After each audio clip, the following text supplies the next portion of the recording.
Guys, how's it going? Welcome to my video. Here's the thing. I just want to give you guys some tips if you guys have the situation that I had a couple of days ago. So basically, what happened was I was at a McDonald's.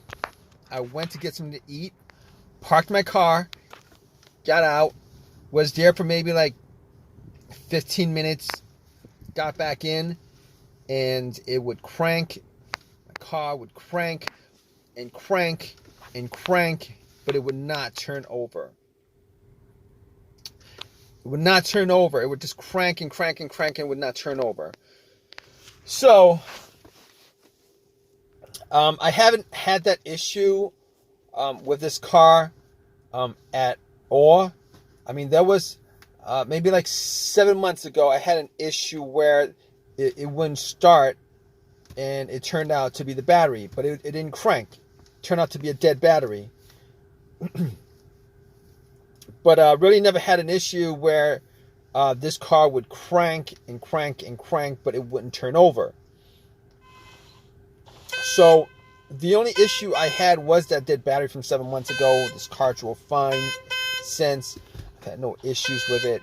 So basically what I did first was I turned on the headlights,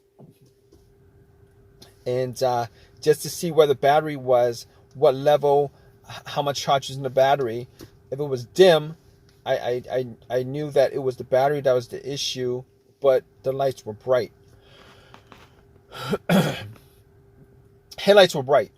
So basically, I didn't think it was the battery to begin with, but and the reason why it wasn't just because of the headlights, it was because of how strong the cranks were.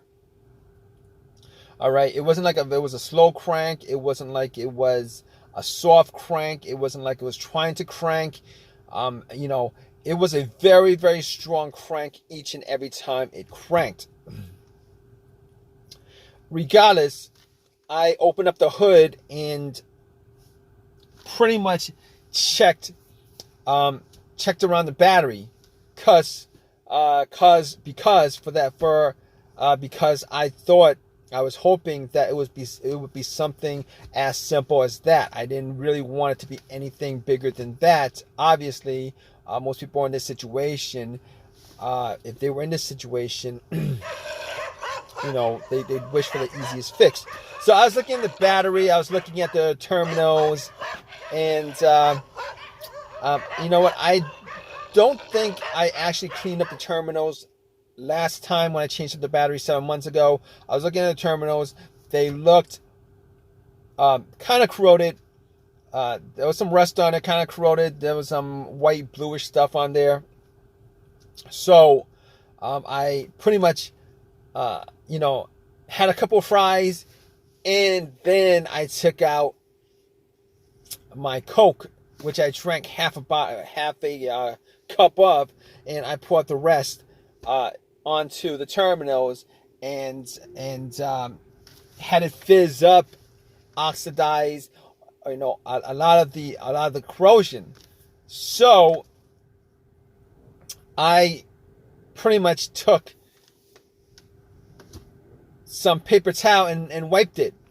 But here's the thing, I was actually able to wiggle both the terminals off. They were tight, but not so tight that I couldn't move it. But I was able to move it, wiggle it, and once I took it off, pretty much wiped it and popped it back on. And I was hoping that was going to be the fix for it. But unfortunately, when I got back and tried to start it, it would crank and it wouldn't start. Now, I didn't give up, thinking that it might have been a battery for whatever reason. But however, I did have a booster pack, and for whatever reason, I decided to put the booster pack on the terminals and then try to start it. Did the same thing. So at that point, I 100% knew that it probably wasn't a power issue, it probably wasn't a battery issue. So at that point, I ruled out the battery. I ruled out the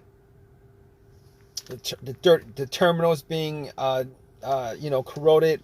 Ruled that out. I actually did check the negative line. If you guys don't know what the negative line is the ground line, the ground wire.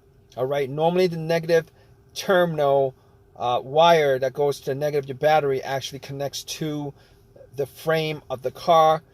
I actually did check to make sure that it was connected. Sometimes, for whatever reason, the cables might be frayed and break off. They break off sometimes, but I made sure that it was connected to the frame. It was good. Sometimes sometimes a crank no start situation could be caused by that, but normally something like that would also cause a very, very slow, weak crank, which is not the situation I had. But obviously in that situation, I was able to eliminate the ground wire, also eliminate the alternator being the issue, and I really didn't consider the alternator being the issue to begin with, but just to be 100% sure, putting the booster pack on, I was able to eliminate the alternator, being that if the alternator was for whatever reason dying or weak or charged up the battery to just a little amount, me putting a booster pack on, and it would have started the car if it was the alternator that was the issue. However, I didn't think, that's not one of the things that came up as far as me trying to figure out how to, a way to solve the issue with this car. Not cranking, but not starting. But okay, here's the thing about it. So I can eliminate all those things.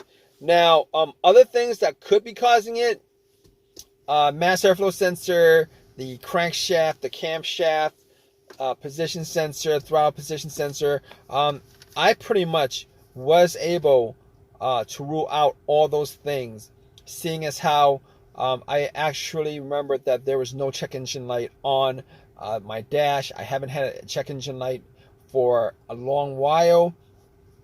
I did have a mass airflow sensor issue maybe like 6 months ago that caused the check engine light to come on, but no starting issues, no driving issues, as far as I could tell.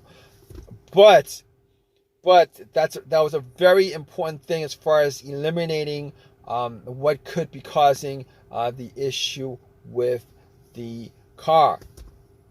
So basically, I was able to eliminate all those things: the mass airflow sensor, the throttle position sensor, camshaft, crankshaft, and anything else that has a sensor connected to it. But I recalled that I had a similar situation with another car where there was maybe a computer issue. I think it was a computer issue where the computer was not able to connect to the car itself because of a blown fuse on the car's computer, blown ECU fuse or something like that. And now I didn't think that was the issue, but I had an OBD2 reader, a $20 OBD2 reader that I actually bought from Amazon, from Walmart, and I plugged it in. And here's the thing about it: it read all the way through. It analyzed it, gave me a readout. At that point, I knew that it wasn't the OBD2 that was. No, I knew that it wasn't the car's computer issue at that point. Reason being is that if it was an issue of a communication issue from the car's computer to the car, if that happened, the issue, what would have occurred was it would not have been able to analyze it. It would have stopped midway, but it went all the way through. There was no codes at all. I did not see a single code pop up at all.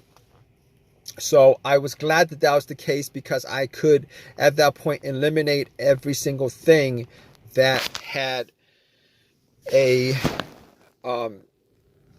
sensor connected to it. All right, so I could rule that out. So after that, I was thinking, well, here's the thing. It could be fuses, relays. It could be fuel pump. It could be T-fob, ignition switch, um, any of those things. But the more simplest of those things to tackle was the fuses, um, the relays, and the fuel pump. So what I did was I went to the fuse box, checked out all the fuses, see if I could see any burnt fuse. I tried trying to detect whether there was a hint of any kind of burnt smell. Was not able to see anything out of the ordinary as far as any kind of burnt fuses, blown fuses, etc., etc. So at that point, I couldn't confirm 100% it wasn't the fuses, but I would say probably, probably a good guess that it was not one of the fuses that was causing this issue, but it could have been possibly been one of them. But anyway, moving on, I thought at that point before that I had considered that it could have been the fuel pump, and I actually did the test on my own as far as trying to figure out whether the fuel pump was operating or not.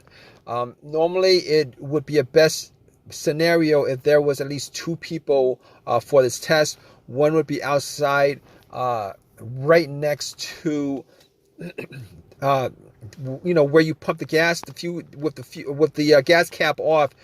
Somebody would be listening to hear some kind of motor running, or whizzing sound, and then the person in the car would try to put the car on the on position. The on position is the ignition position right before the crank. This would be the last position before it cranks up. The reason why you don't want to crank up is because the cranking noise, the crank will actually drown out the noise from the motor. All right, so you're trying to listen for like a slight whizzing motorized sound on. So I tried it. I was sitting in the car. I tried a couple of times to put it in the on position, and unfortunately, I wasn't able to detect whether there was any kind of sound, any kind of motorized whizzing sound. So at that point, I pretty much just gave up on that. So basically what I did next was checking out the fuses, but was not able to decipher whether it was a fuse issue. So what I did after that was try to figure out whether it was one of the relays.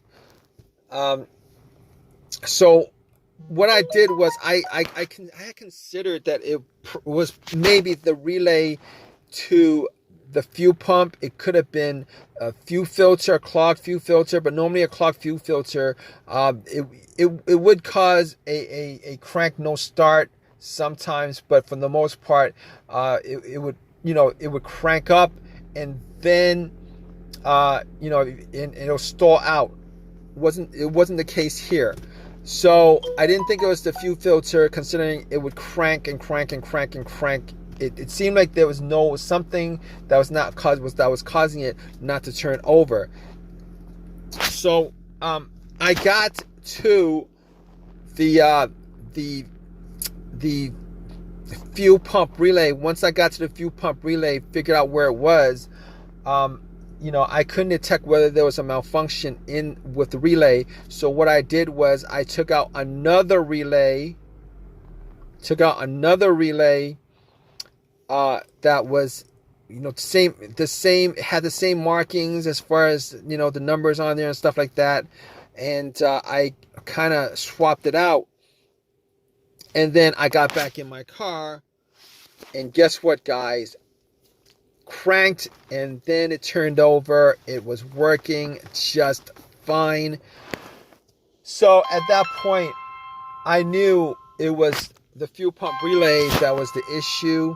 And Obviously, since it was the issue, I was able to drive the car to an AutoZone and got a replacement relay.